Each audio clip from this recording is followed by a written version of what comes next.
Ahí, ahí está. Entonces vuelvo. Ahí está. Entonces vuelvo. Aquí vamos a tratar distintos filum. Lo que ustedes vieron ahora, hasta ahora, es filum porífera, filum nidaria y filum platyhelmintha. En esta clase vamos a ver un número de diferentes filum que los damos juntos. Algunos porque tienen ciertas relaciones filogenéticas y otros porque tienen ciertas particularidades comunes y que permiten tratarlos en conjunto. La principal característica que tienen todos estos filum en común es la ausencia de una verdadera cavidad. Tienen una cavidad que se llama pseudoceloma, porque en realidad no es un verdadero celoma. Porque para ser un celoma tiene que estar cubierto por un peritoneo que es de origen mesodérmico. Y acá no, entre la pared del cuerpo y los órganos no hay un revestimiento, no hay un peritoneo que envuelva esa cavidad. Por eso no es un verdadero celoma. Por eso se habla de pseudo, pseudo para todos los términos, para todo tipo de ciencia significa falso. O sea, por eso es un falso celoma.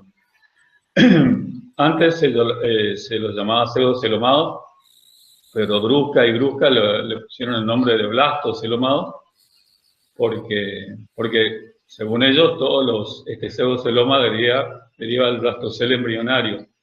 Pero en realidad después vamos a ver así que yo no estoy muy de acuerdo porque no todos estos grupos exactamente pueden derivar del blastocel embrionario esta cavidad. Pero como Brusca es medio la guía por ahora, los divide o los clasifica en blastocelomados. Ojo que el blastocelomado no es una característica taxonómica, no tiene la misma validación que sería filum, clase, orden. Directamente es un término que es con una creación artificial para reunir a todos estos grupos. Pero no les va a aparecer, en general no les va a aparecer que diga superfilum blastocelomado, por ejemplo. Aunque algunos lo colocan ese término, pero en realidad ese término no está aceptado. O sea, como categoría taxonómica, blastocelomado no es válida.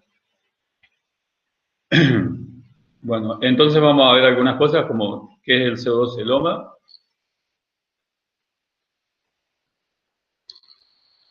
Las características que tienen estos grupos en común y la característica de cada filum. Esa sería la secuencia que vamos a ver. Esto tenía que sacarlo. Bueno, este es el pseudoceloma. Donde están los músculos, el ectodermo, los músculos y el endodermo. Y entre el endodermo, el intestino y la capa muscular, el mesodermo, no hay un peritoneo, una pequeña capa delgada que envuelva a las vísceras y a la pared del cuerpo. Por eso es un pseudoceloma. Bueno, ahí está, esto pertenece al capítulo 12 de Brusca. Estos son los filum. Están más o menos reunidos según relaciones filogenéticas. Los filos que vamos a ver son rotífera, acantocéfala, gastrotricos, priapúlida, ginorrincha, loricífera, nemato y nematomorfa. Cuando en los exámenes, ustedes tienen que, cuando escriban o responden a alguna de estas categorías que nosotros les vamos a preguntar, traten en lo posible de escribir de esta manera, no castellanizado, porque por ahí ponen en latín y por ahí ponen en el idioma que corresponde, o por ahí ponen en castellanizado y bastante mal castellanizado. O sea, van a tener que memorizar y cómo se escribe, y también es una práctica para ustedes. Entonces, si le mostramos un gastrotrico, tiene que poner gastrotrica, gastrotricha como está escrito acá, no gastrotricos en general. Por ahí, si no se acuerdan o se equivocan en una de las letras, no importa mucho, pero traten siempre de expresarse en la terminología correcta. Y hay otros que son endoprocta, que no creo que lleguemos a verlo, y los cilioforas, que tampoco los vamos a ver. Estos son grupos muy pequeños, marinos y muy poco conocidos. Entonces, como ya dije, el blastocel no hay órganos, en el pseudoceloma no hay órganos, no hay un revestimiento que sostenga, que envuelva esa cavidad. Esa cavidad del pseudoceloma puede estar llena de líquido o ser una capa gelatinosa. Como en general estos grupos no tienen directamente el sistema circulatorio, el líquido que llena el líquido pseudocelómico que se llama, cumple con las funciones de órgano circulatorio, porque todo esto filum carece de sistema de circulatorio. Al ser una cavidad llena de líquido, ese líquido también sirve como un mecanismo de locomoción, es decir, por aumento de la presión o la disminución de la presión de ese líquido dentro del pseudoceloma, el organismo puede desplazarse. Y en algunos grupos que carecen de sistema digestivo, el líquido pseudocelómico actúa como un sistema digestivo. Al ser una cavidad en general llena de líquido, actúa como un esqueleto hidrostático. Estos organismos no tienen un esqueleto propiamente dicho, ni un exo ni un endoesqueleto. Entonces, el líquido contenido dentro del pseudoceloma impide que ese cuerpo se contraiga y entonces es como ustedes vieron, tiene una manguera que no es muy dura, se achata cuando no está con líquido y cuando abrimos la canilla se expande. Eso es por la presencia del líquido dentro de la manguera. Lo mismo ocurre, y eso evita que la manguera se contraiga. Lo mismo ocurre con el cuerpo de los pseudocelomados, de los blastocelomados. Cuando tienen un pseudoceloma muy grande, con mucho líquido, ese líquido actúa como un esqueleto hidrostático. Y también sirve como órgano de almacenamiento. ¿Cuál es la ventaja? El grupo anterior que ustedes vieron, el anterior, que es los platalmintos, vieron que eran acelomados, no tenían cavidad, ninguna cavidad entre los órganos. ¿Eso qué provocaba en estos grupos? El poco desarrollo en tamaño. Lo más grande que vieron fueron las tenias, pero eran largas y de cuerpo muy aplanado. En cambio, en los blastocelomados, la presencia de esta cavidad permite que los órganos tengan más espacio para desarrollarse. Y también permite que haya independencia entre esos órganos. Porque en esa cavidad los órganos se disponen y ya no forman redes a lo largo de todo el cuerpo del animal, sino están formando sitios específicos con diferentes funciones, porque hay órganos independientes unos o relativamente independientes uno de otros. O sea, esa cavidad permite, ya les digo, que haya más órganos, haya más espacio para ese órgano y por supuesto el animal pueda tener un tamaño más considerable. Bueno, acá vemos lo que es un verdadero celomado, donde vemos que están las capas musculares y hay un revestimiento que cubre por dentro y por fuera esa cavidad. Y esto no ocurre porque acá está la capa muscular, acá está el intestino, acá están diferentes órganos y acá está la cavidad. No hay un revestimiento, como en este caso, que recubre a esa cavidad. Por eso estos son pseudocelomados. Y acá está lo que le había dicho con respecto a lo del blastoceloma. Brusca considera que es un remanente del blastocel embrionario. Si hago un zoom acá,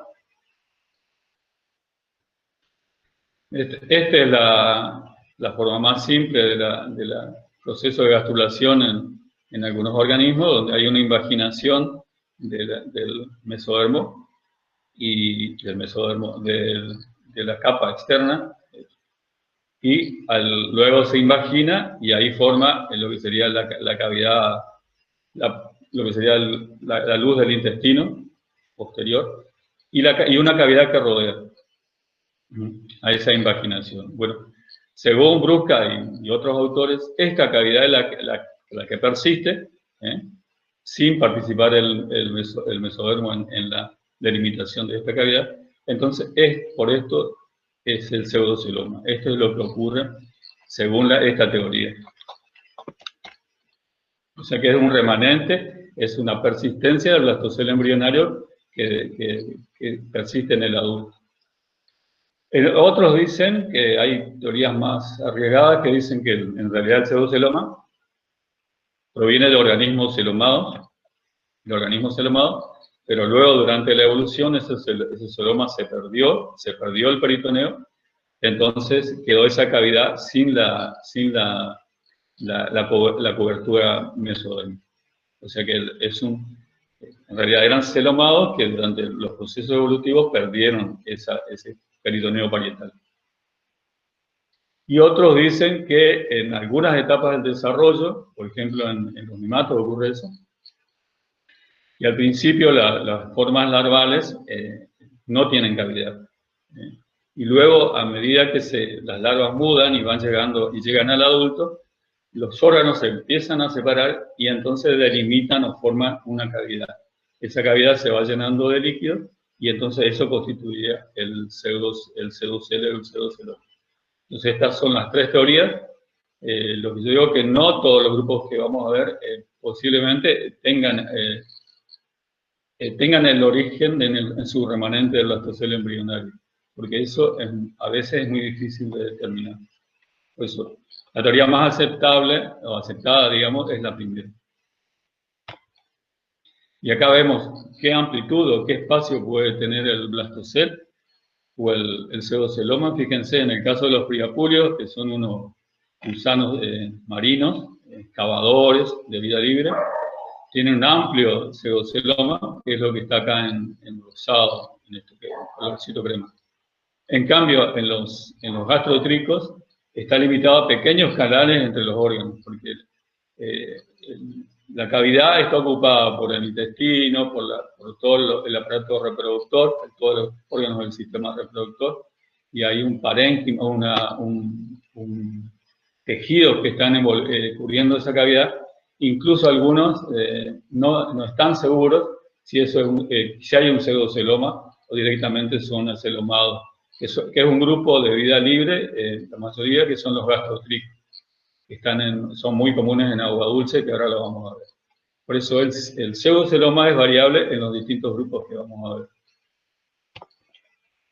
Bueno, en general, entonces, acá lo que ya tenemos es una simetría bilateral y simetría, y son simétricos, son triblásticos porque tienen ectodermo, endodermo y mesodermo.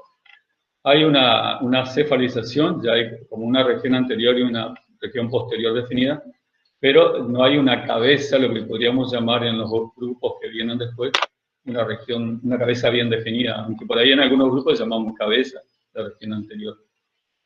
Estos no son organismos segmentados, el cuerpo no está dividido en segmentos. El tegumento es sincitial o celular. Sincitial, ¿se acuerdan? Era un tejido donde cuando se producían la mitosis para formar esos tejidos, no se formaban las membranas celulares y quedaba una matriz citoplasmática llena de los núcleos de esas células. Ahora vamos a ver un poquito después. Por eso el tegumento puede ser sincitial o celular, directamente definido, bien definido en células. Y revestido siempre por cutícula. Como ya dije, no tiene órganos respiratorios, porque respiran la mayor parte de los grupos por la pared del cuerpo. Algunos tienen estructuras especializadas y carecen del sistema circulatorio, como ya les dije. Entonces, lo que tienen todos en común, todos los grupos que vamos a ver en común, es la ausencia del sistema respiratorio, la ausencia del sistema circulatorio y, por supuesto, la presencia del pseudoceloma. Eso es común para todos. El sistema digestivo, cuando lo tienen, es completo, tiene una boca, y un intestino y un ano, y muchos grupos la faringe es muscular porque succionan el alimento. Bueno, hay un grupo que no tiene sistema digestivo, que son los acantocéfalos, y otro que en estado adulto no tiene, el sistema digestivo está atrofiado, pero en general el sistema digestivo es completo. Algunos son eutélicos, o varios de ellos. Yo acá tengo una tablita donde hago una comparación, qué tejidos tienen, si son eutélicos, una tablita al final yo les muestro. Eutelia es constancia celular, si no lo saben es constancia celular. Hay organismos que cada especie nace con un número determinado de células, y eso es fijo para cada especie. Hay un gusano que es un nemátodo, un gusano redondo, que es de vida libre, que tiene 959 células, por ejemplo. Todos los individuos de esa especie tienen 959 células. Por eso es eutelia, hay constancia celular. Si tiene un sistema excretor, es de tipo protonefridiano. Ustedes ya vieron en los platelmintos lo que era un protonefridio.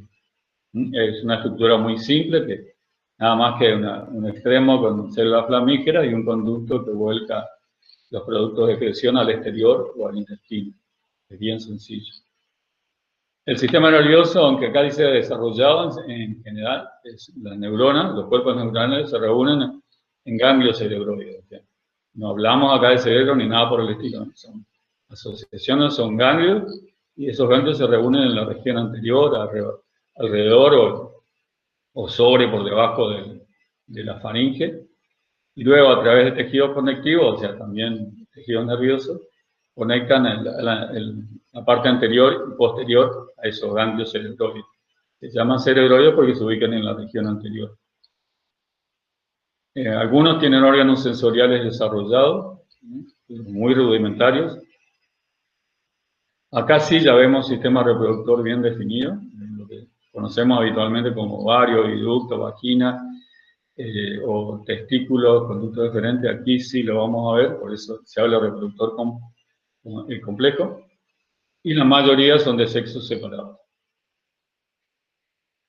Si ustedes vieron en la introducción la forma de segmentación, en muchos de ellos la segmentación del tipo espiral, es decir, las líneas que derivan de las blastómeras se van disponiendo, las células hijas que se van, cuando se produce la segmentación del cigoto, las células se van disponiendo, las blastómeras se van disponiendo en forma espiralada.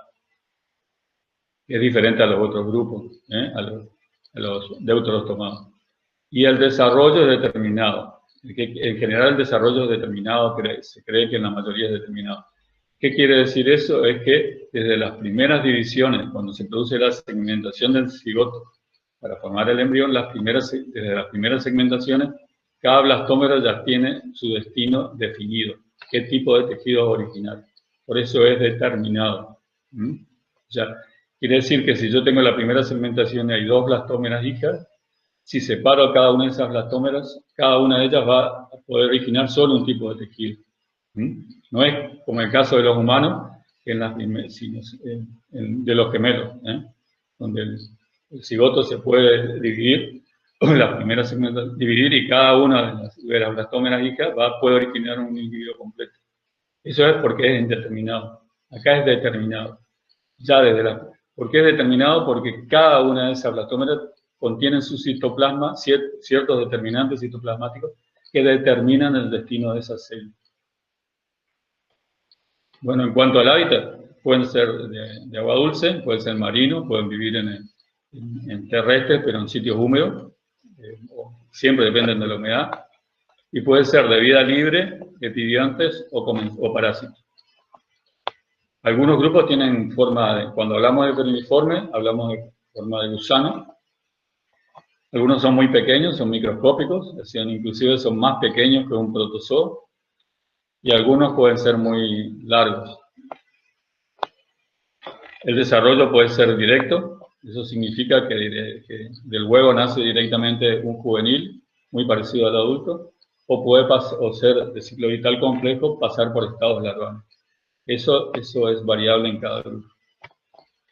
Y aquí está Eutelia, por ejemplo, la larva de este gusano terrestre, que es un nemátodo con Rhabditis elegans. La larva nace con 558 células, y para adultos, cuando se muda a adulto, el adulto nace con 959 células somáticas. Por supuesto, en este número no se consideran las células criminales, porque eso puede variar. Y en sitio fíjense, esto es parte de un tejido, esto es parte de una epidermis, donde se ve toda la masa citoplasmática y los acúmulos de núcleo. Es decir, cuando se estaba produciendo la gastrulación y produciendo la capa epidérmica, la célula epidérmica, las paredes de esas células epidérmicas no se definieron, entonces quedó todo el citoplasma de esas células disperso y los núcleos agrupados o dispersos en ese citoplasma. Por eso se habla de un sincitio. Bueno, esta es la variedad. Y vamos a ver de esta manera. Me trabo acá. Modo de vida, hábitat, en general de cada grupo, modo de vida, hábitat, alimentación, la cantidad de especies, pero eso no es un dato para que tengan de referencia, pero no para que se acuerden después. El tamaño, si son grandes, microscópicos, más o menos grandes. Las características generales del grupo y la forma y los modos de reproducción. Y la sistemática muy básica, solo la sistemática, aunque yo acá puse toda la sistemática, solo les vamos a preguntar la que corresponde al trabajo práctico. Y en algunos casos sí, por particularidades de algunas clases. Pero en general vamos a hacer más hincapié en la sistemática, la misma sistemática que se usa en el trabajo práctico. Bueno, el primero que vamos a ver es del filum rotífera. Hago un silencio, si alguien quiere que le aclare algo.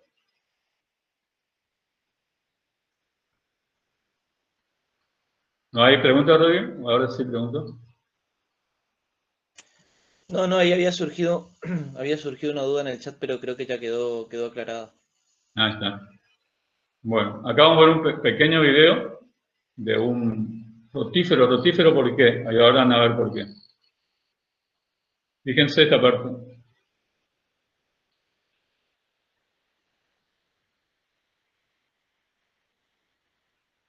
Acá. Parece una rueda. Cuando Leeuwenhoek inventó su microscopio y comenzó a mirar agua de los charcos, vio estos organismos.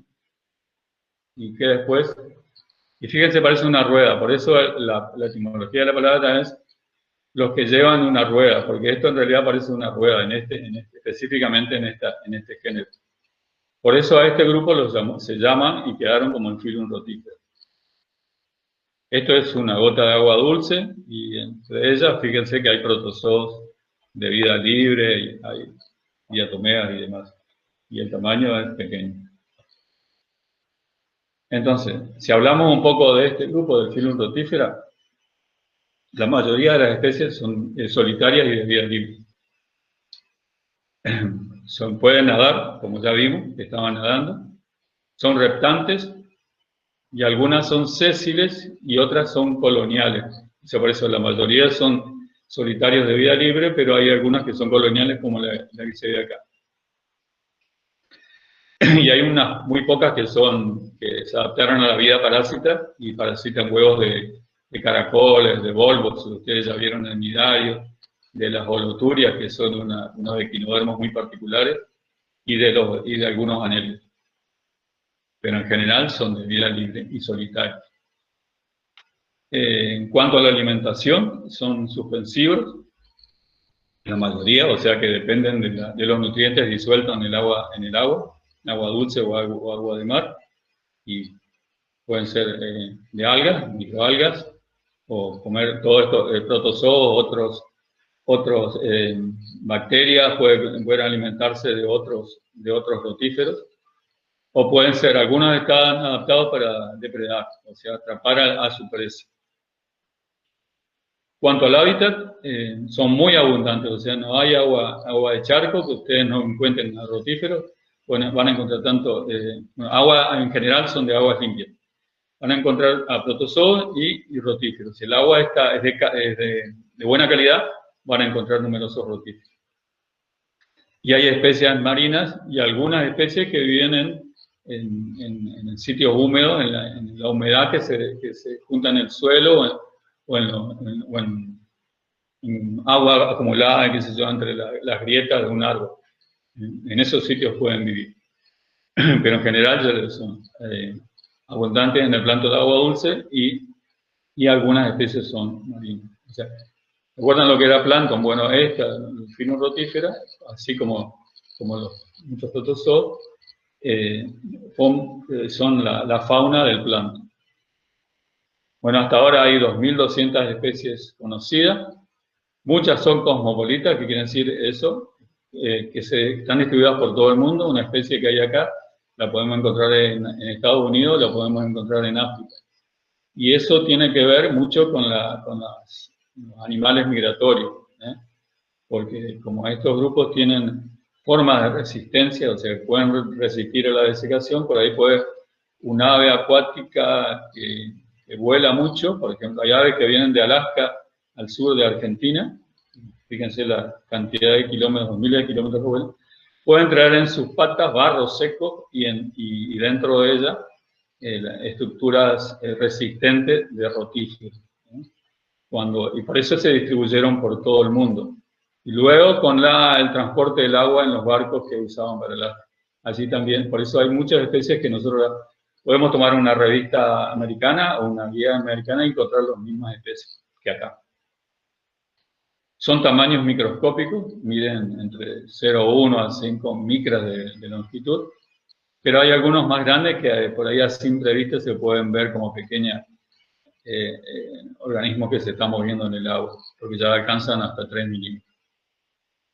¿Cómo se mueven? Por cilios, lo que vimos anteriormente, que esa corona rotatoria que vimos que tenía por delante. Por reptación.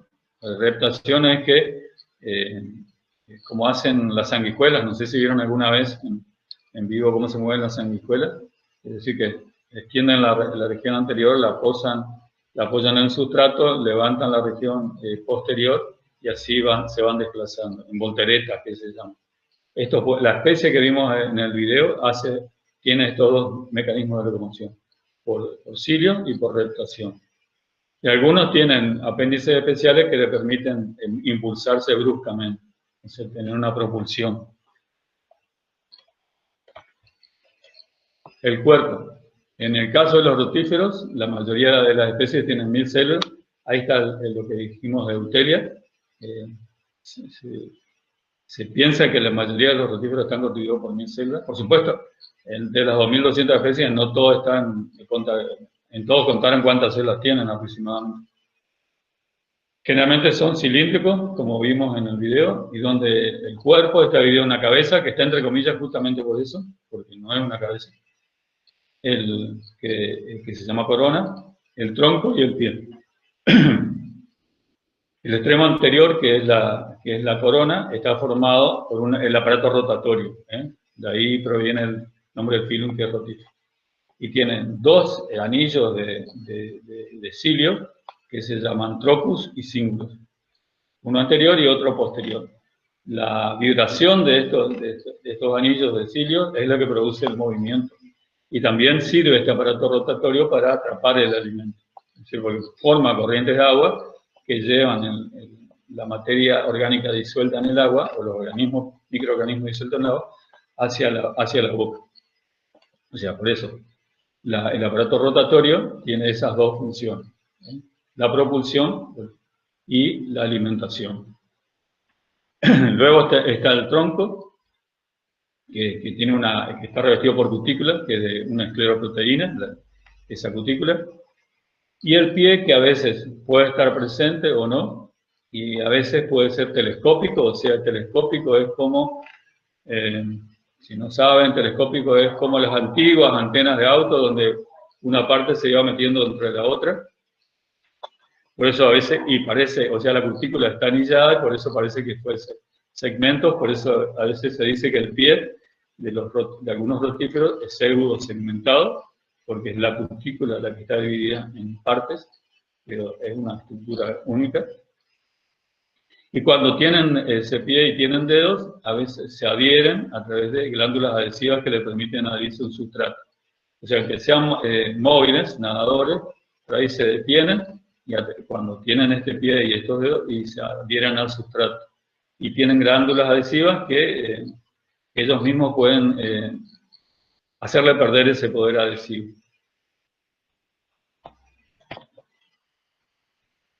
En el caso que vimos del video, esa corona, en lugar de estar bien separada en dos anillos, hay una constricción de esos anillos, entonces se forman discos troncales. O sea, puede esa corona estar dividida en discos troncales. A estas especies que tienen discos trocales le permite tener un movimiento mucho más ágil y escabullirse y poder deslizarse entre sustratos, porque el movimiento diferencial que le dan estos discos trocales. Porque estos pueden, la banda de cilios que forman estos discos trocales pueden moverlo hacia uno y otro lado, hacerlo dar vueltas y demás.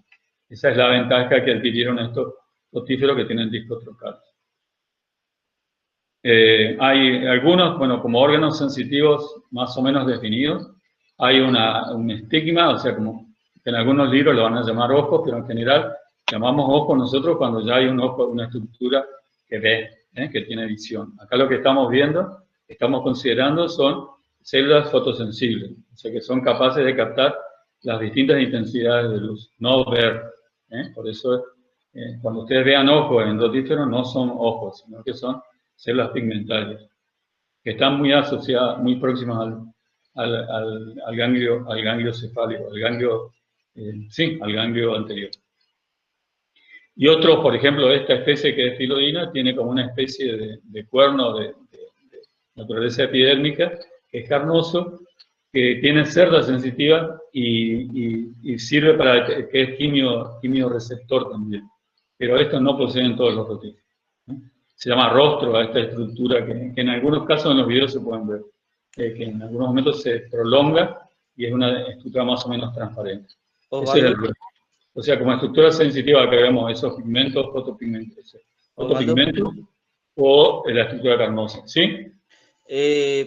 Por ahí, como ahí se ve en una de las fotos que tiene contenido, parece verde uno de los ejemplares. Quería pasar a aclarar nomás que eso verde que tiene ahí es alimento, digamos, que estuvieron consumiendo alguna alga o algo. No es que Claro. no es que sean fotosintéticos ellos, los rotíferos.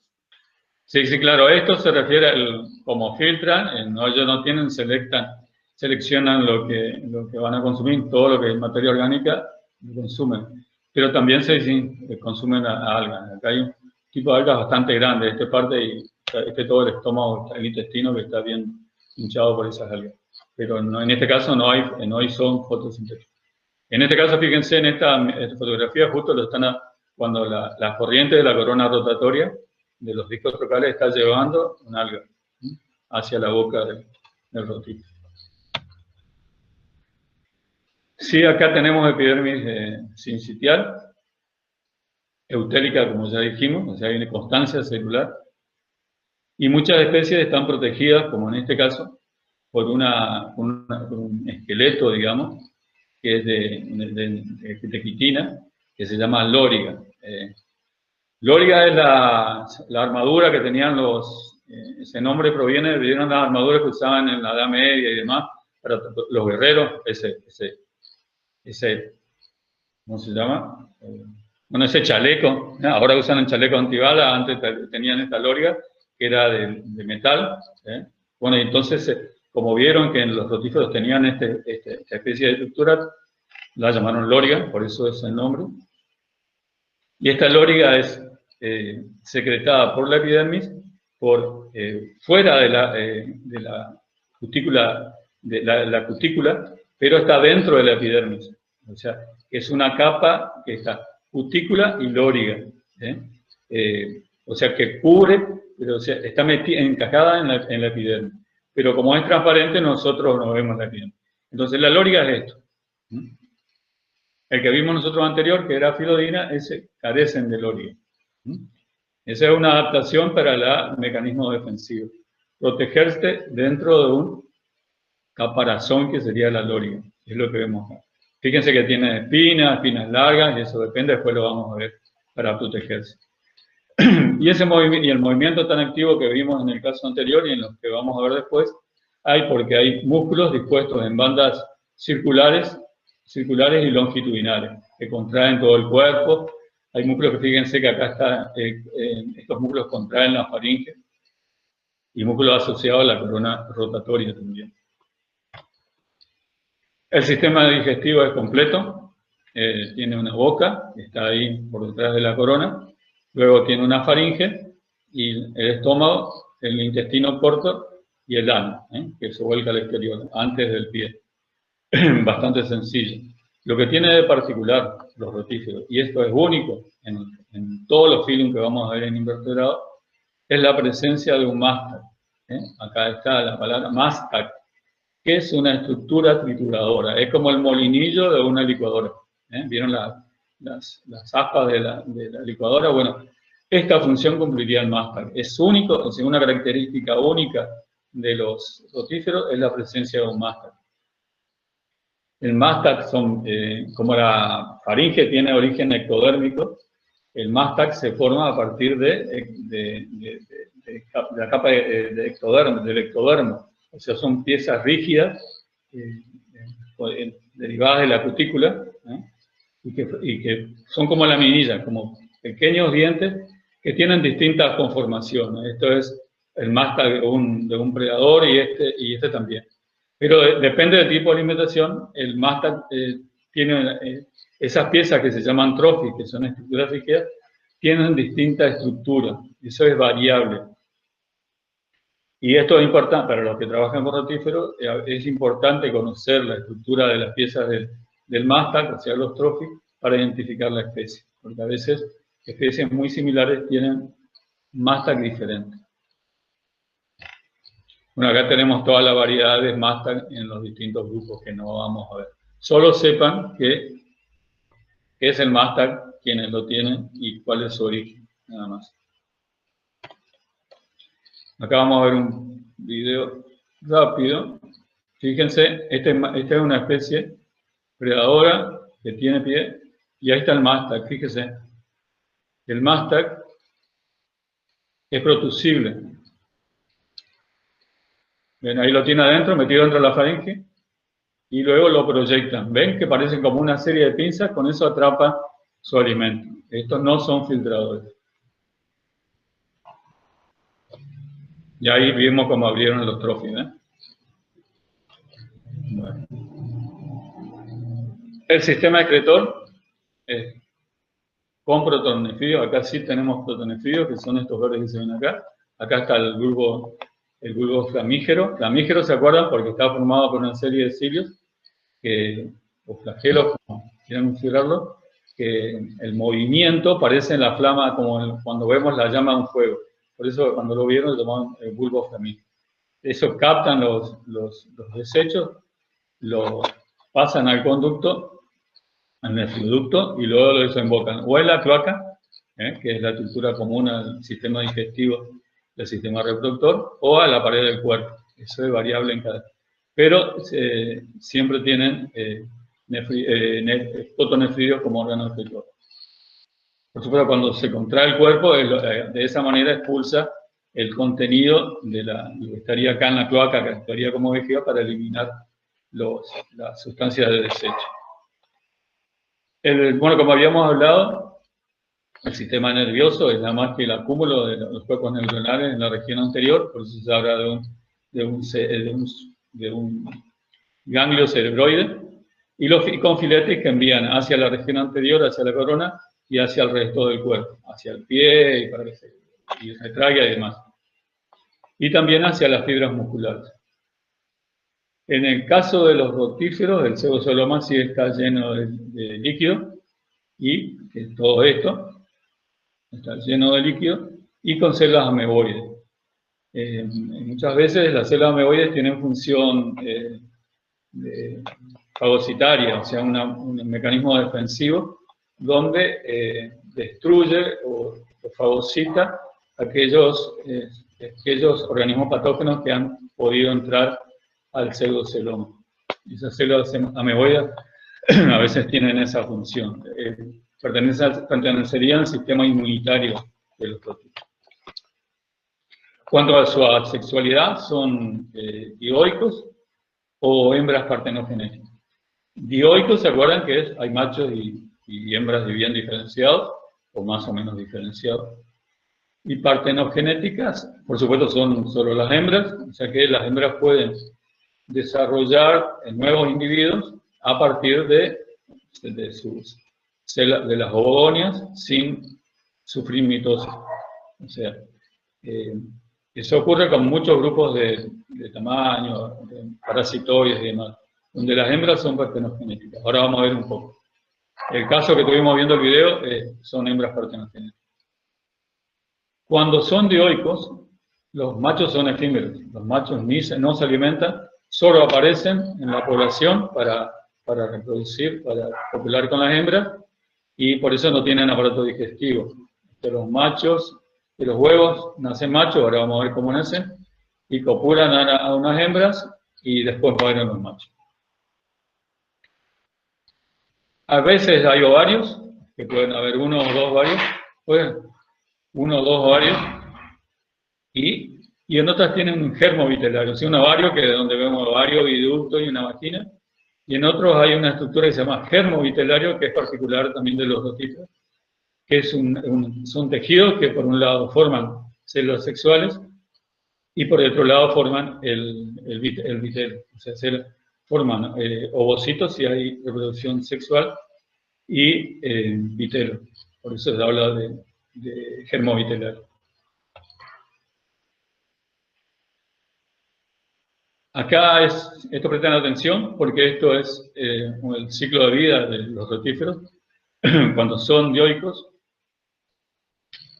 a través del año pasan por distintas generaciones. En condiciones normales, donde estos viven en agua, en este caso estamos hablando de organismos de agua dulce. Cuando estos rotíferos están viviendo en charcas, en lagunas, que pueden sufrir, como ahora, que está en una gran seca, pueden sufrir de secación de esos ambientes, tienen este doble modo de vida.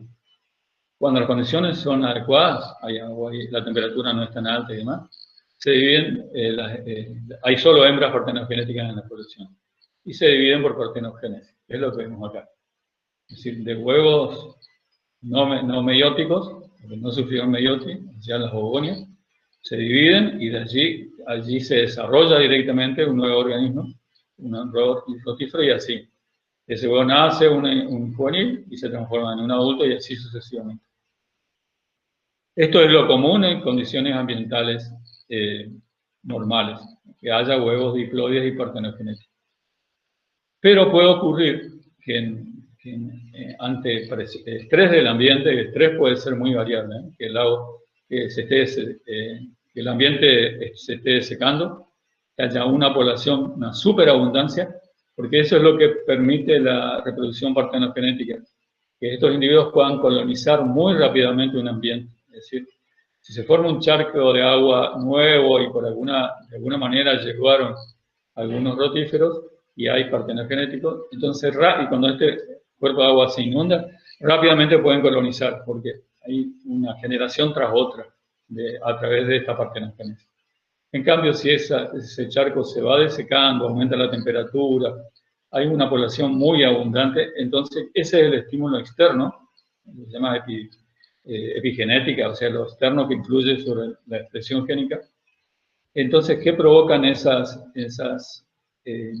hembras partenogenéticas? Que esas ovogonias sufran meiosis. Entonces, por un lado, va a formar huevos haploides, y si esos huevos haploides son fecundados por un macho, van a formar un cigoto diploide.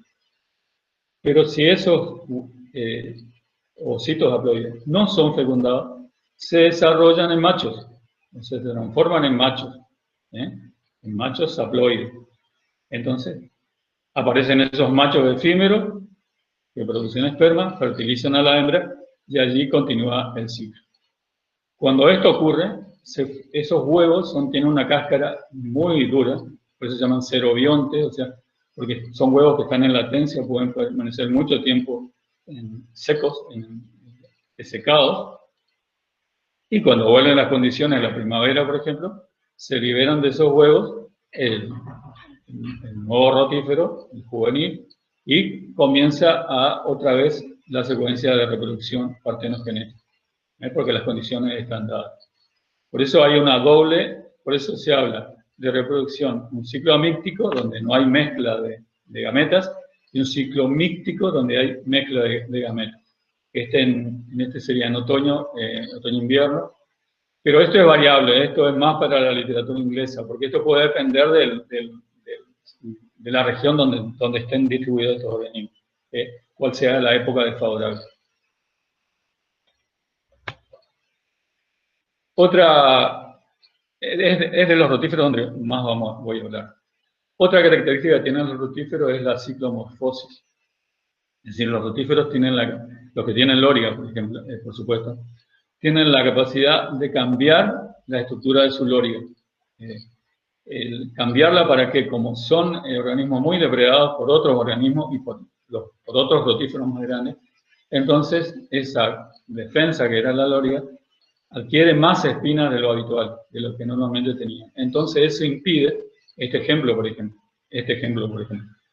caso, por ejemplo, donde vemos que la presa es un género que se llama Brachionus con espinas. El predador es otro rotífero que se llama Asplagna, muy grande. Cuando está Brachionus presente y está Asplagna, la presa preferida de Asplagna son los Brachionus. Entonces, pero luego de varias generaciones, Brachionus comienza a desarrollar mucho más espinas de lo habitual, que es lo que se ve acá. El Brachionus, en general, tienen esta estructura, con espinas muy cortas, cuando no está presente su predador o está en poca cantidad, pero cuando está entre la presencia del predador, tiene este aspecto con espinas muy largas. Y eso impide que el predador lo pueda tragar directamente, no lo puede engullir, por la cantidad de espinas. A eso se llama ciclomorfosis. Y en este caso que está, en este ejemplo que les doy, está dado porque Brachionus, cuando está presente, elimina al agua unas sustancias químicas que son detectadas por las células de Brachionus, son detectadas, y eso influye sobre los individuos que se están gestando dentro de esa hembra. Entonces, la próxima generación, por ese estímulo que le dio la presencia de esa sustancia química eliminada por Asplagna, entonces las próximas generaciones de Brachionus van a nacer con espinas mucho más largas. ¿Por qué? Porque se estimularon a los genes que producen la loriga que se expresen durante más tiempo. Entonces, esas espinas crecieron más de lo habitual por la presencia de esa sustancia química disuelta en el agua por la mayor concentración. Ese es uno de los casos que se sabe por qué toman esta forma. Hay otros microcrustáceos que también tienen esta capacidad de cambiar la estructura de su esqueleto. Acá es esta loriga en este caso. Y otra propiedad que tiene es la criptobiosis, muy asociado a lo que dije antes.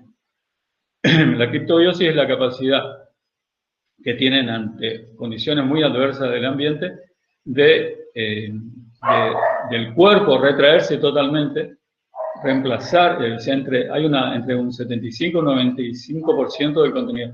Ustedes saben que si un cuerpo tiene agua y se congela ese ambiente, la charca, esa agua se va a cristalizar y ahí muere el organismo, no se puede recuperar de la cristalización de su tejido. Entonces, ¿qué encontró la evolución en estos organismos? Es reemplazar el agua por un disacárido, un azúcar, que es la trealosa. Ese azúcar tiene la misma función que el agua, es decir, hace puentes de hidrógeno, entonces se unen las moléculas de trealosa y forman una masa muy compacta de consistencia gelatinosa. Entonces eso impide que ese organismo se seque. Entonces habla de criptobiosis. Cripto, vida latente o encerrada, oculta. Aquí vemos, por ejemplo, de este rotífero cómo queda luego de sufrir la criptobiosis. Acá está sufriendo la criptobiosis, donde el agua está reemplazada por la trealosa y finalmente queda como un pequeño granito en el fondo de la charca. Hay algo importante que vieron, como si son partenogenéticos muchos de estos organismos, no hay mucha variación genética en la descendencia. Entonces vieron que cuando hay criptobiosis, cuando se recuperan, estos tejidos que se están recuperando son capaces de tomar ADN del alimento que contenía dentro de su intestino. Es decir, reparan sus tejidos con el ADN extra. que pueden ser de plantas o de animales. Y de esa manera se puede reconstituir el individuo completo. Piensen que por esta criptobiosis muchos de los tejidos se destruyeron y tienen que reorganizarse a partir de esas pocas células. Entonces muchos tejidos pueden estar dañados. Entonces vieron que toman del medio, en este caso esos alimentos, ADN y suplantan el ADN perdido por ese daño. Muy interesante este trabajo. Bueno, y en cuanto a lo que vamos a ver de la sistemática, vamos a ver dos clases que son veloidea, que también se llama digononta porque tienen dos ovarios, y la clase monogononta que tienen un solo ovario. Los veloideas, que es el rotífero que recién vimos, tienen discos tropicales, tienen un máster triturador, o sea que no es un máster prensor. El cuerpo cilíndrico es telescópico, la mayoría son de especies de agua dulce y en sitios húmedos. Y acá todas las poblaciones son partenogénicas. No hay macho, no hay generación diploide. Eso es en la clase veloidea, o si no se clase en veloidea, digononta también se llama veloidea porque acuérdense que tienen dos ovarios. La clase monogononta del orden Ploima son algunos de estos ejemplos que vamos a ver, pero eso lo vamos a ver en el práctico. Y en este caso son rotíferos nadadores de cuerpo corto que pueden o no tener lóriga. El grupo más abundante, muchos son de agua dulce, y aunque hay especies marinas, en su mayoría son de vida libre, pero entre las coloniales están en la clase monogononta. Y como habíamos dicho, si tienen machos, los machos son efímeros y no se alimentan. Estos son distintos ejemplos. Este es el caso de los individuos coloniales. ¿Sí? A medida que se van naciendo nuevos individuos, no se separan, quedan unidos por sus extremos, por sus pies, y entonces forman un individuo colonial. Y de esta manera pueden trasladarse más rápido, pueden defenderse porque tienen un volumen más grande y demás. Y este caso, lo señalo con el dedo, este caso son especies, muchas de ellas son de especies marinas, y esta es la famosa flagna que era esa predadora. Bueno, ahí está Conochilus, que es la especie, acá se ve cada uno de los individuos. Y bueno, hasta ahí. Y bueno, después hay una otra clase, que es así, no la vemos, que es la clase Seisonea, que es por Seison, en realidad, que es una especie, que es un crustáceo, que es epizoico de una langosta del género Navalia. Se lo encontró ahí, es muy pequeñito, y que se creó una nueva clase a partir de esta especie. Estas son las clases que vamos a ver de este tipo. Bueno, un segundo, hago un silencio para alguna pregunta. Osvaldo, por ahí recién había quedado un poquito de duda con respecto a la eutelia, si querés aclararle un poquito más con respecto. Bueno, sí, la eutelia es digamos, no todos los blastocelemados son eutélicos, sí los rotíferos. ¿Qué quiere decir? Que y los nematos, y en la mayoría de los nematos, que cada especie, si yo hablo de Platydias sp, que es un género de rotíferos, tiene un número cercano a 1000 de células, y no más ni menos, exceptuando las células sexuales, las gametas, que ahí no se considera. Sino el número de células que forman todos los tejidos son 1000. Así como en el nemato que yo dije, con el Rhamnotritis elegans, tiene 950 células durante el adulto, es como si nosotros tuviésemos, todos los humanos tuviesen el mismo número de células, que no es cierto. Porque más grandes, más chicos, órganos más grandes, más chicos. Entonces, esa eutelia es característica de varios grupos de blastocelemados. Es lo que se llama de constancia celular. Claro, y el crecimiento del organismo no se da por aumento del número de células, como decís vos, sino por crecimiento celular justamente. Crecimiento celular. Por crecimiento celular. Esas células que al principio, esas 959, cuando de la larva 5, del gusano con el Rhamnotritis elegans, nació, tenía 950, pero era un gusanito muy pequeño. Y a medida que se fue alimentando, esas células fueron tomando más citoplasma, aumentándose. Y entonces ahí siguieron creciendo. Lo que sí después pueden aumentar son las gametas, pero no en este caso. Eso es eutelia, constancia celular. y es para cada grupo. No importa si se acuerdan el número de células que tiene cada grupo, pero que sepan que es eutélico, porque esa es una característica muy particular de estos grupos. ¿No hay otra? Bueno. No, parece que no. Ahora pasamos a otro grupo. ¿Qué hora es? Las 10 ya. Y voy a ir un poco más rápido. Acá, ahora pasamos a otro grupo muy particular que está relacionado con los rotíferos, que son los acantocéfalos. Acantocéfalos se llaman porque tienen la región anterior de la cabeza rodeada de espinas, como ven acá. Esa espina es protusible, o sea, la extiende, y acá está el resto del cuerpo. Todas estas especies de filonacantocéfalos son parásitos. Esta extremidad se llama probóscide, o sea, es una probóscide con gancho. Y acá está la cutícula y la epidermis. Ahora vamos a ver. Sigo. Como ya dije, la etimología viene de cabeza con espina. Por eso son acanto, espina, céfalo, cabeza. El modo de vida son todos gusanos parásitos endointestinales, donde hay formas larvales y adultos.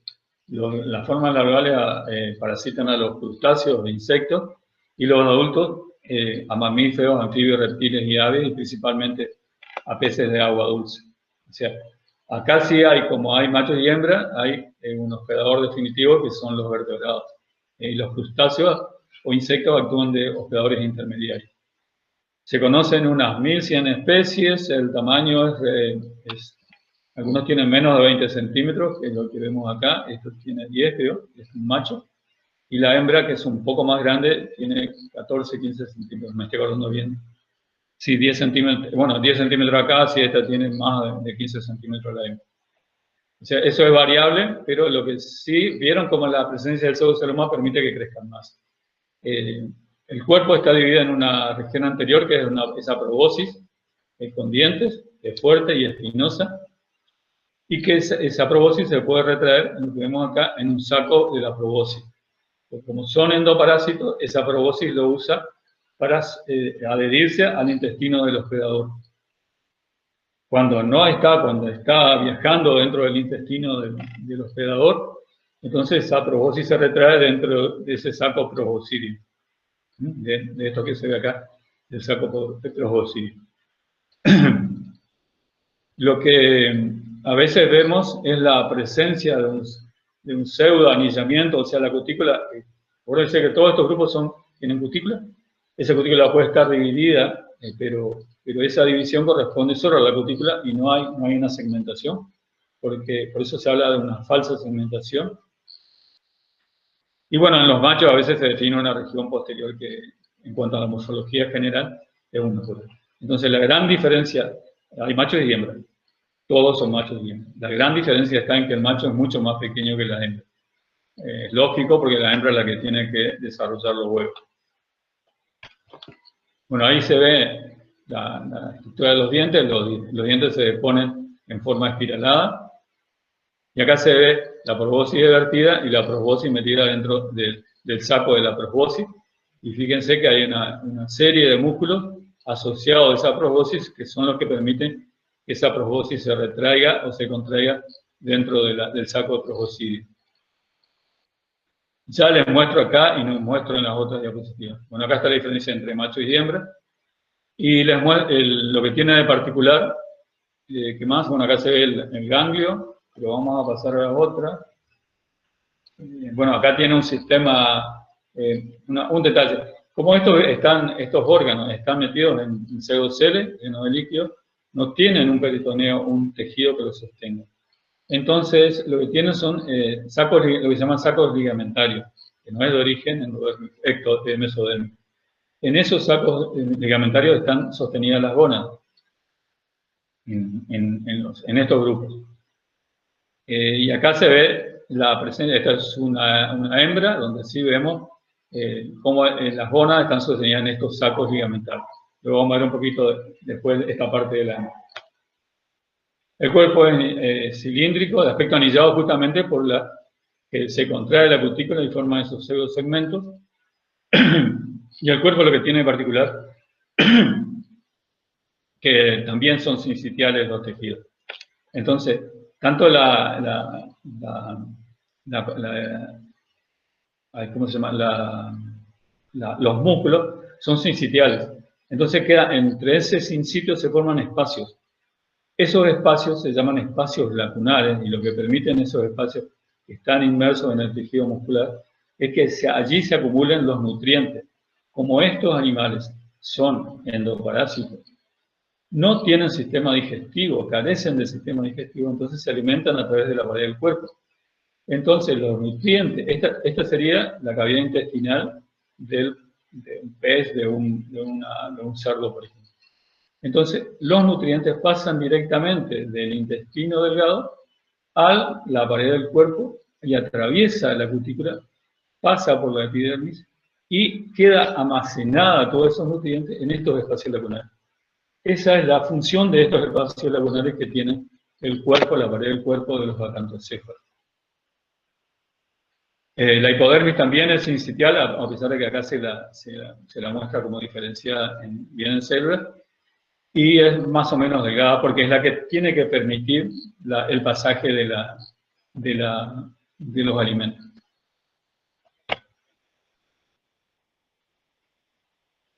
Bueno, o sea, tanto la hipodermis, que es lo que se ve acá, tanto la hipodermis como los haces musculares, las fibras musculares, forman estos espacios lagunares.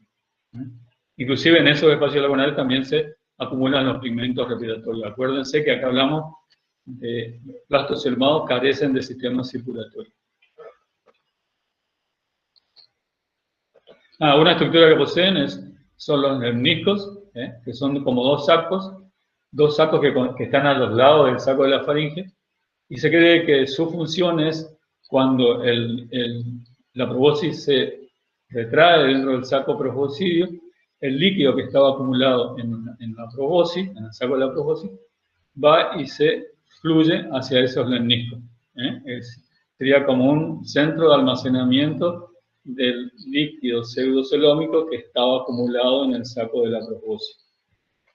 Porque son órganos muy desarrollados y todavía no se sabe muy bien su función. Bueno, ya dije, no tienen sistema digestivo, tampoco tienen, en general no tienen sistema excretor, porque lo hacen a través de la pared del cuerpo. Y los acantocéfalos más primitivos tienen protonefridios, que es el ejemplo que vamos a ver nosotros. Los sacos ligamentarios son los que dan sostén a las gónadas, por ejemplo, que es lo que se ve acá. Cordón ligamentario. Bueno, en cuanto a las gónadas, la particularidad de los rotíferos, de los acantocéfalos, que hay machos y hembras, muestro acá,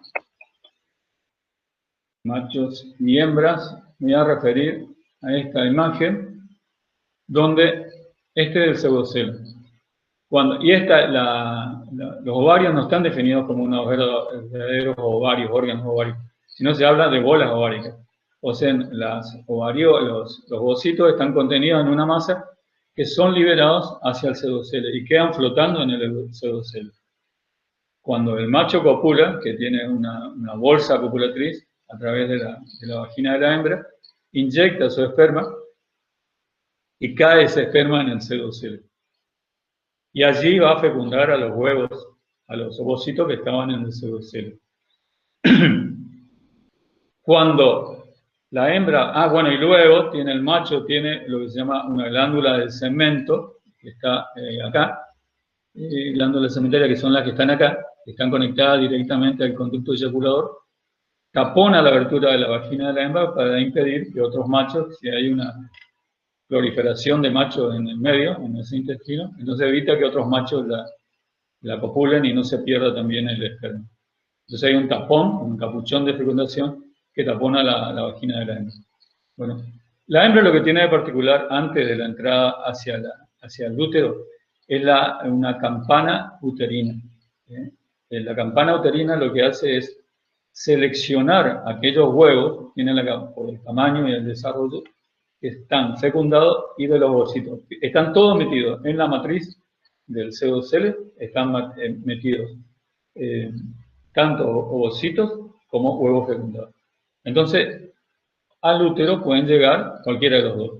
Lo que hace la campana uterina es seleccionar solo los huevos fecundados. Los ovocitos son volcados, liberados nuevamente al pseudocele hasta que sean fecundados. Esa es una estrategia reproductiva. Bueno, el desarrollo indirecto, como dije, esto después lo van a ver en uno de los seminarios, así que ya no lo voy a explicar más acá. Solo vamos a ver que el hospedador definitivo son los mamíferos, los peces, las aves, donde la hembra que está parasitando a uno de estos huéspedes, libera los huevos. Esos huevos tienen una larva embrionada, tiene una larva, ya que ya es un embrión, que es la larva cantor, que está encapsulada. Eso es, en este caso, que esta es una especie que se alimenta, cuyo hospedador definitivo son los patos, una especie de pato. Como hospedador intermediario están unos pequeños crustáceos, que en este caso es Gammarus, en nuestro ambiente es Dialela también. Estos se alimentan, cuando se alimentan de los nutrientes de lo que hay en el agua, se alimentan de esos huevos, esa larva se desarrolla dentro de este crustáceo. Cuando el pato ingiera este crustáceo, allí se desarrolla en una larva que rápidamente se desarrolla en machos y hembras, depende para qué está destinada. Por supuesto, puede ser comida por cualquier otro animal, pero si solo en estos patos, esta larva puede desarrollarse. Por eso es muy específico en cuanto a su hospedador. Y aquí está lo que es el individuo, el hospedador intermediario y el definitivo. Y hay una particularidad, fíjense lo que llevó a la evolución, es que estos gammarus se adhieren, tienen la particularidad de adherirse a las plumas inferiores de las aves.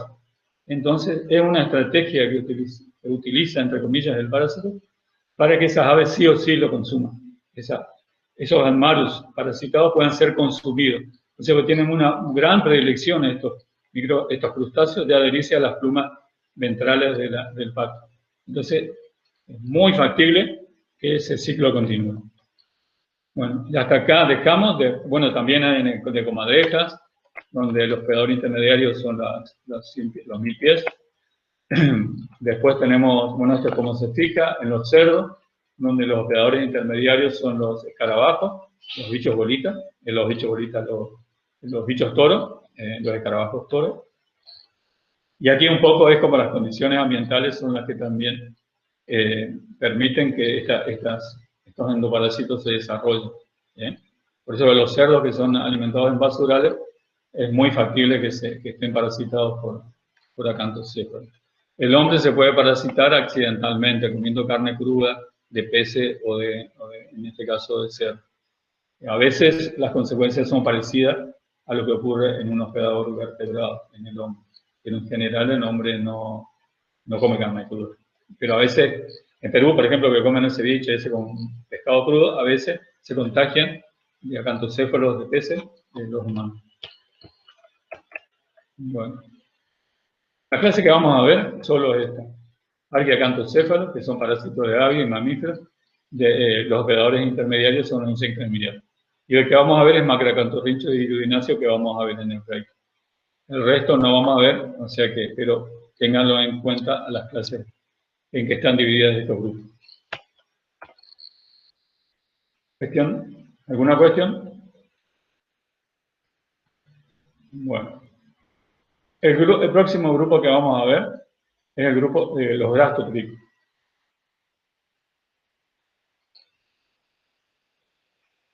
Acá vemos gastro porque tienen el estómago del cuerpo rodeado por pelos, como se ve acá. Esa es la etimología de la palabra. Viven en ambientes marinos y de agua dulce, son bastante abundantes en agua dulce, pero fíjense, viven entre los espacios intersticiales y se desplazan entre los espacios intersticiales de esos ambientes. habitan generalmente el bentos, o sea, la parte profunda de un cuerpo de agua, o el perifito, que el perifito es todos los organismos que viven alrededor de las plantas sumergidas.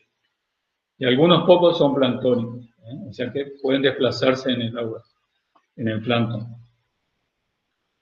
Son de vida libre, se alimentan son muy pequeñitos, parecidos en cuanto a tamaño de los rotíferos, pero un poquito más grandes, y se alimentan de partículas pequeñas, microorganismos, bacterias que están distribuidas en el agua, y pueden ser materia orgánica disuelta o en materia orgánica viva, como son algas, bacterias o protozoos.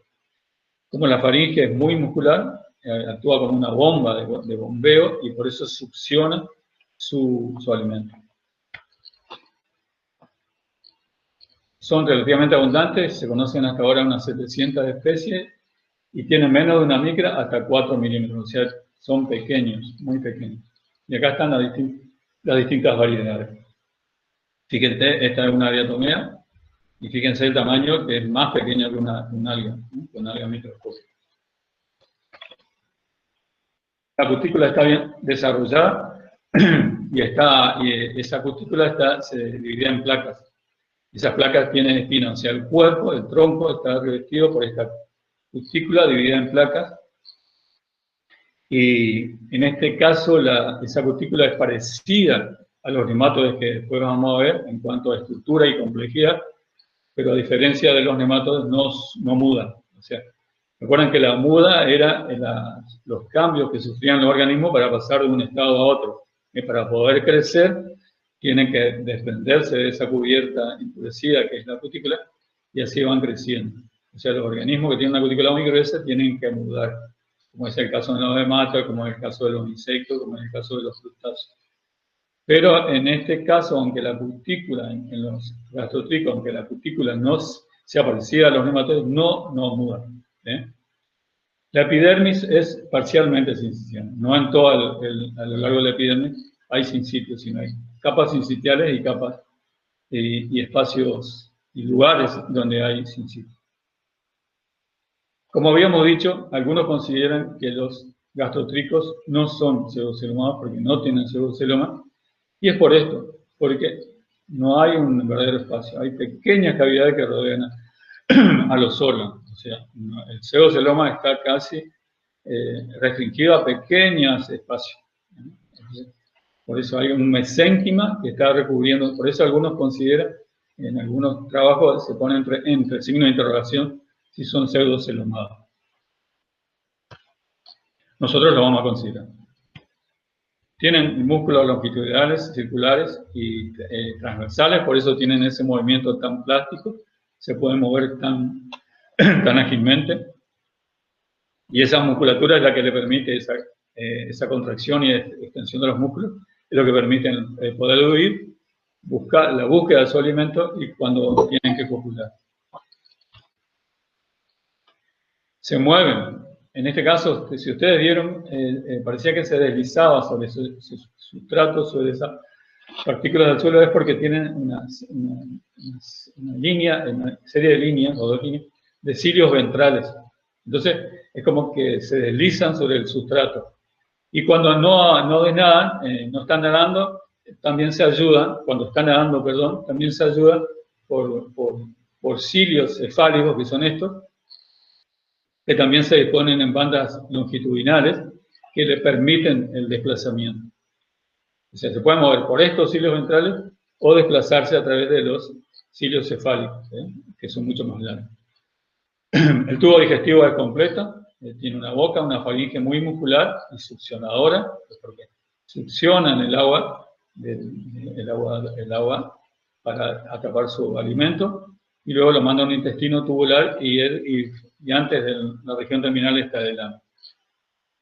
Como había dicho, como la faringe muy potente, porque como tienen origen ectodérmico, eso tiene que ver con el desarrollo embrionario, está revestida de cutícula la faringe. Y a veces se define, justamente por el revestimiento cuticular, una cápsula bucal que actúa como un molinillo, como que tritura el alimento. Pero no es nada parecido al mástag de los rotíferos.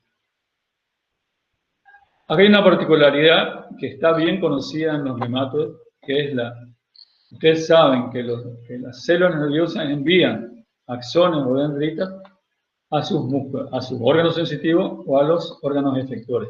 O sea, por un lado, las dendritas toman el impulso y lo emiten a través de los axones. Eso es lo normal. O sea, si tienen que un músculo moverse, son los axones que reciben ese estímulo para que ese músculo se contraiga. Acá no ocurre eso. Y en los nemátodos es más todavía. O sea, son las células las que envían, en este caso las células musculares, las que envían prolongaciones citoplasmáticas hacia los centros nerviosos para poder conectarse con esas células nerviosas. ¿Está? Vamos a ver en el nemátodo. Bueno, tiene un cerebro bilobado anterior, así están los dos lóbulos, que son, como ya he dicho, son ganglios, y los ganglios son concentración de los cuerpos neuronales, y de allí salen filetes nerviosos hacia adelante y un par hacia atrás que se unen en un ganglio posterior. Eso es bien sencillo.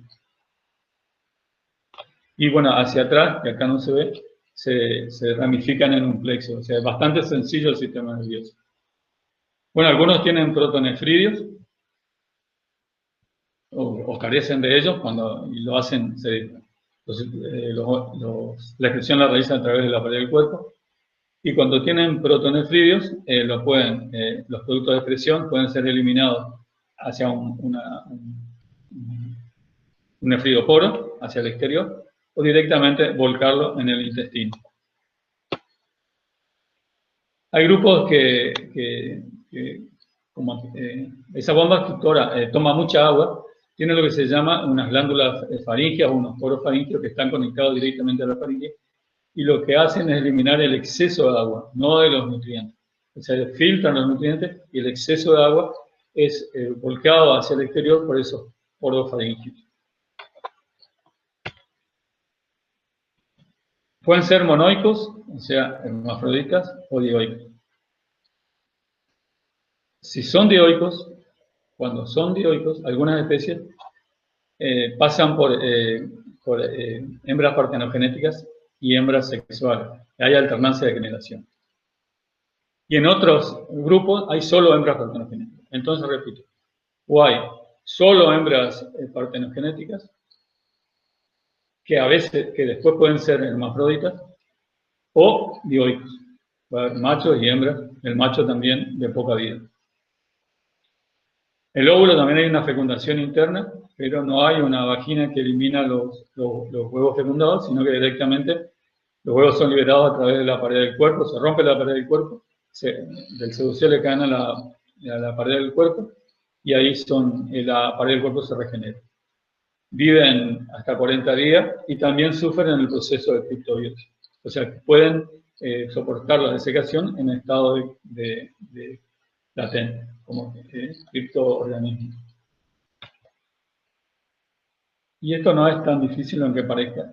Esto es lo que ocurre en una población que tienen esta alternancia de generaciones partenogenéticas y generaciones hermafroditas. En condiciones normales, o sea, cuando los individuos de esas hembras partenogenéticas son jóvenes, es decir, hasta los 30 días, dijimos que pueden vivir hasta 40 días. Supongamos que son 30 días más o menos, la etapa juvenil. Entonces, acá se reviven partenogenéticamente. ¿Bien? Así, varias generaciones de hembras partenogenéticas originan más hembras partenogenéticas. Por supuesto, siempre son dos hembras. Eso cuando no ocurre fecundación. No se sabe bien, pero esas hembras partenogenéticas producen dos tipos de huevos. Unos huevos que se llaman taquiblásticos, taqui o tachi. Tachi se escribe y taqui se dice taquiblásticos, que de cáscara muy blanda, y esos eclosionan rápidamente y se originan nuevas hembras. Pero no se sabe bien porque en las poblaciones aparecen huevos de cáscara muy dura que son huevos resistentes. Esos huevos se llaman opsiblásticos. Y eso, la única estudio experimental es que se vio que en peceras donde hay alta concentración de individuos aparecen huevos opsiblásticos, o huevos de cáscara dura. Ese es el único indicativo que podría referir por qué aparecen estos huevos de cáscara dura. Pero a medida que la hembra envejece, se hace más vieja, entre comillas, pasa los 30 días, comienzan a desarrollarse los órganos masculinos. Entonces se vuelven hembras hermafroditas. Entonces ahí sí hay autofecundación, o a veces puede haber fecundación cruzada, donde hay meiosis, por ejemplo, por el supuesto de las ogonias, de las células germinales femeninas, hay meiosis y ahí se producen, sí, células sexuales femeninas y células sexuales masculinas. Se produce la singamia, o sea, hay anfimixis, y ahí se reconstituye el individuo dogénico. O sea, y eso ocurre en hembras hermafroditas donde hay meiosis. Allí sí se registra la reproducción sexual típica. También acá hay huevos, si está en condiciones favorables, allí se producen huevos taquiblásticos y también huevos opsiblásticos ante condiciones extremas del ambiente. Y eso es muy particular de los gastrotricos. Estos trabajos son bastante recientes, hace 20 años, ¿no? Para la ciencia, para ciertos grupos es bastante, poco tiempo. Bueno, el orden que vamos a ver acá es el orden Ketonatida, que son Ketonotus, que es nuestro ejemplo más habitual, que son dulceacuícolas, pero dentro de este orden hay especies marinas y terrestres. Estos sí tienen protonefridios y la mayoría son partenogenéticos.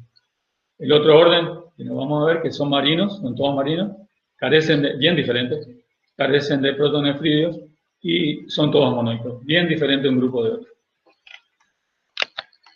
No sé si quieren que hagamos un descanso, me quedan... Osvaldo, lo que se puede hacer es, bueno, ahí surge la duda, a ver la pregunta en el chat, el origen de los huevos opsiblásticos y los taquiblásticos, si podés repetir. Ahí está. En el caso que sea hembras partenogenéticas, los taquiblásticos se producen suponemos que ante condiciones normales. Los huevos taquiblásticos son de cáscara blanda, ¿sí? Y que rápidamente se desarrollan en juveniles. La única condición que se encontró en condiciones de laboratorio en pecera es que cuando había mucha cantidad de esa especie de gastrotrico, esas hembras partenogenéticas comenzaron a producir huevos de cáscara dura, opsiblástica. Entonces, se piensa que son las condiciones ambientales adversas. Pero eso no se pudo traspolar a otros experimentos. Hasta ahora es lo que se conoce. También aparecen, pero consecuencias de la reproducción sexual. Cuando las hembras viejas desarrollan las gónadas masculinas, las células primordiales de las gametas sufren meiosis, o sea, el ovario produce ovocitos y los testículos, entre comillas, producen espermatozoides, se unen, a veces por autofecundación, y allí, si el medio, porque esto ocurre cuando la hembra envejece, o sea, el medio puede ser el medio adecuado, bueno, o el medio está un medio drástico, se está secando. Entonces, si el medio es normal, los huevos son taquiblásticos. Pero si el medio hay un estrés del medio por temperatura, contaminante, los factores que pueden producir estrés en el ambiente, aparecen los huevos opsilásticos consecuencia de la reproducción sexual. O sea, ambos huevos pueden aparecer durante las dos etapas del ciclo.